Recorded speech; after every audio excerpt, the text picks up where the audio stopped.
আমি নিয়মিত নামাজ পড়ার চেষ্টা করি, কিন্তু মোবাইলে নাটক সিনেমা দেখতেও ভালো লাগে, মাঝে মাঝে দেখি। প্রশ্ন হলো, আমার নামাজ আল্লাহ তাআলা কবুল করবেন কিনা?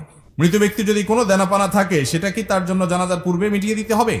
ফজরের নামাজ জামাতে আদায় করতে না পারলে ওই সময় বাড়িতে আদায় করা সম্পর্কে জানতে চাই। ফজরের নামাজ যদি আপনি জামাতে আদায় করতে না পারেন, তাহলে সেক্ষেত্রে বাড়িতে আপনার যারা আছেন আত্মীয় স্বজন, আপনার বউ বাচ্চা, তাদেরকে নিয়ে বা যারা আছে তাদেরকে নিয়ে জামাতে আদায় করবেন, একা একা করবেন না। আর এটা মাঝে মধ্যে হতে পারে, নিয়মিত যদি এটা হয় তাহলে আপনি ভালো মুসলমান হতে পারলেন না। ফজরের নামাজ জামাতের সাথে যারা হাজির হয়, এরা হলো ওই এলাকার ওই মহল্লার ক্রিম মুসল্লি। ক্রিম মুসল্লি বুঝছেন? সবচেয়ে ভালো মানের মুসল্লি, ভালো মানের ইমানদার মুসলমান। যে মুসলমান ফজরের নামাজে হাজির হয়, যে মুসলমান অন্য ওয়াক্তে হাজির হয়, ফজরে হাজির হয় না, বুঝতে হবে এই মুসলমানে কি আছে, ভেজাল আছে। এজন্য এ ক্লাসের মুসলমান হইতে হলে ফজরের জামাতে হাজির হইতে হবে।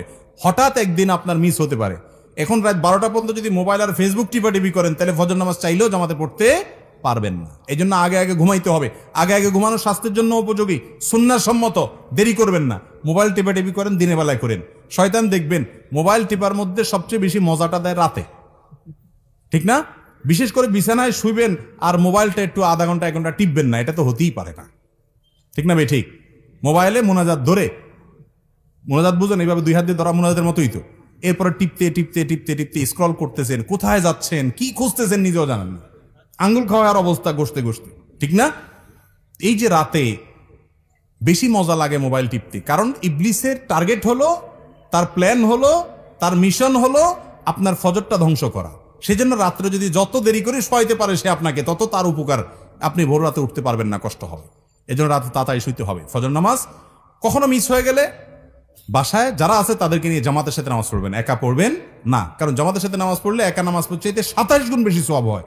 আপনি একটা জিনিস 1 টাকা দিয়ে যদি 27 টাকার সুবিধা পান, আপনি সেটা ছাড়বেন কোনোদিন? তাহলে জামাতে নামাজ ছাড়া একা কিভাবে নামাজ পড়া হতে পারে? এই চেষ্টা আমাদের থাকতে হবে।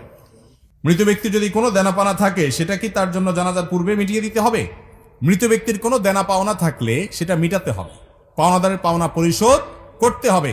জানাজার আগেই করতে হবে এমন বাধ্যবাধকতা নাই। অনেক সময় দেখা যায় পাওনাদার দূরে আছে বা এই মুহূর্তে মিটমাট করা সম্ভব নয়, তাহলে আপনি লাশ দাফন করার পরে করলেন হবে, কিন্তু আপনি যদি আগে করতে পারেন, সেই সুযোগ থাকে, অবশ্যই আগে করবেন। আর পরে করলেও আদায় হবে, কিন্তু এটা করতে হবে। অনেক সময় দেখা যায় একটা মানুষ মারা গেছেন, তার দেনা আছে, দোকানে বাকি আছে, এগুলো দেওয়ার খবর নাই, 40 খাওয়া নিয়ে টানাটানি, ঠিক না ভাই? ঠিক। যেটা ফরজ সেটার খবর নেই, যেটা শরীয়ত করতে বলেছে সেটা করে না, যেটা করতে বলে নাই সেটা নিয়ে টানাটানি। আপনার বাবা মারা গেছেন, উনি দেনাদার, পাওনাদারের কাছে ওনার পাওনা আছে, উনি ঝুলে আছেন, আল্লাহর কাছে পাকড়াও, কারণ পাওনাদারের পাওনা আছে, সেটা দেওয়ার খবর নাই। আপনি ওই মানুষ খাওয়ায় বেড়াচ্ছেন। মানুষ খাওয়ানো গুরুত্বপূর্ণ না, পাওনাদারের পাওনা পরিশোধ করা গুরুত্বপূর্ণ? তার রূহ ঝুলে থাকে যে ব্যক্তি পাওনাদারের পাওনা পরিশোধ করা ছাড়া মৃত্যুবরণ করে। শরীয়তের নির্দেশ হলো কোনো মানুষ মারা যাওয়ার পরে তার সম্পদ থেকে সর্বপ্রথম কাজ হলো পাওনাদারের পাওনা দেওয়া। এরপরে তিনি ওসিয়ত করলে সেটা পূরণ করা, তারপরে বাকিটা তার ওয়ারিসদের মধ্যে বন্টন হবে। এখন আমাদের ওইগুলোর কোনো খোঁজ খবর নাই, যেটা শরীয়তে বলে না ওইটাকে সবচেয়ে গুরুত্ব দিয়ে করি। আল্লাহ আমাদেরকে বোঝার তৌফিক দান করুন। আমার বিদ্যালয়ে নামাজ পড়ার কোনো ব্যবস্থা নাই, নামাজের জন্য কোনো নির্দিষ্ট সময় দেওয়া হয় না, এবং এই স্কুল এই বড়লেখার স্বনামধন্য প্রতিষ্ঠান, বেশিরভাগ ছাত্র মুসলিম। এক্ষেত্রে আমাদের করণীয় কি? কোন শিক্ষা প্রতিষ্ঠান বেশিরভাগ ছাত্ররা মুসলিম হলে তাদেরকে নামাজ পড়তে না দিলে এই শিক্ষা প্রতিষ্ঠানের লোকেরা তাদের সাংবিধানিক অধিকার নষ্ট করছে আমি মনে করি। কারণ একজন মুসলমান তার নামাজ পড়ার অধিকার তার সংবিধান তাকে দিয়েছে না, দেয়নি? আর সংবিধান দেখার না দেখে একজন মুসলমানের এটা রাইট যে তার নামাজ সে পড়বে, সালাত আদায় করবে। সালাত আদায় করার জন্য কত মিনিট সময় লাগে? সালাতের সুযোগ না দেওয়া এটা ইসলাম বিদ্বেষী মনোভাব ছাড়া আর কিছু হতে পারে না। এটা কোনোদিনই হতে পারে না অন্য কোনো কিছু। কারণ বাচ্চারা সালাতের মাধ্যমে আনুগত্য শিখে, লিডারশিপ শিখে। ইমামের আনুগত্য করা মানে কি?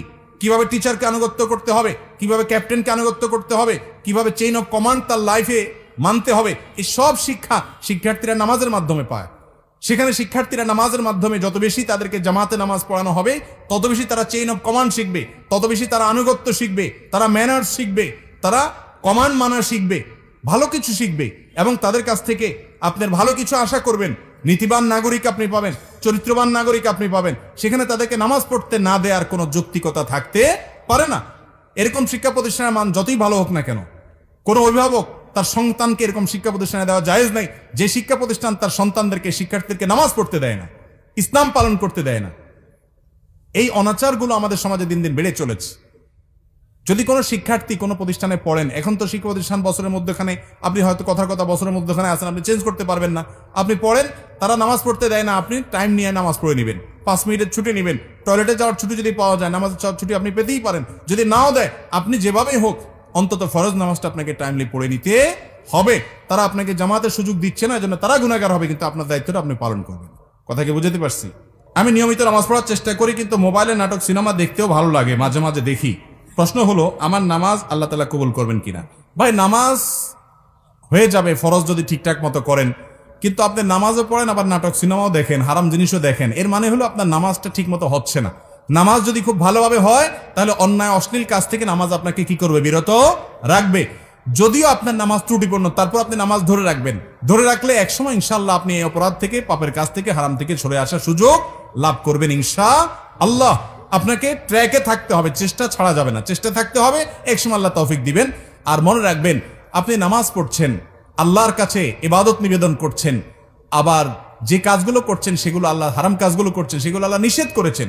যে আল্লাহর নির্দেশ পালন করতে গিয়ে নামাজ পড়ছেন, সে আল্লাহর নির্দেশ পালন করতে গিয়ে আপনার চোখকে হেফাজত করতে হবে, কারণ দুইটাই কার নির্দেশ? আল্লাহর নির্দেশ। হারাম জিনিস দেখাতে সাময়িক আরাম হয়, স্থায়ী আরাম হয় না। চুলকানির মতো, যখন চুলকাবেন খুব মজা লাগবে, চুলকানি শেষ, এরপরে জ্বলবে। আর চুলকানির সময় যদি না চুলকায়, একটু ডলে ডলে চুলকানিটা থামায় দেন, তাহলে দেখবে না, জ্বলবে না। এই জন্য হারাম জিনিস দেখার জন্য মনের ভিতরে চুলকানি হয়, শয়তান উস্কায়, দেখ দেখ, দেখলে অনেক শান্তি পাবি, দেখার পরে ঠিকই অস্থিরতা লাগে, কি দেখলাম, হ্যাঁ হ্যাঁ চলে গেল, টেলিভিশন বন্ধ হয়ে গেল, সে চলে গেল, কি দেখলাম। আপনার মনের ভিতরে অস্থিরতা আরো বাড়ে, কখনো মনের প্রশান্তি আনে না, এগুলো মানুষকে অশান্তি করে।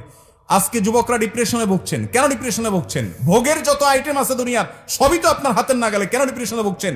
কেন আত্মহত্যার প্রবণতা বাড়ছে? কেন মানুষ ডিপ্রেশনের কারণে দিন দিন অস্থির হচ্ছে? কেন মানসিক রোগী তরতর করে বেড়ে চলেছে? মূল কারণ হলো শান্তির ট্র্যাক থেকে সরে গেছে।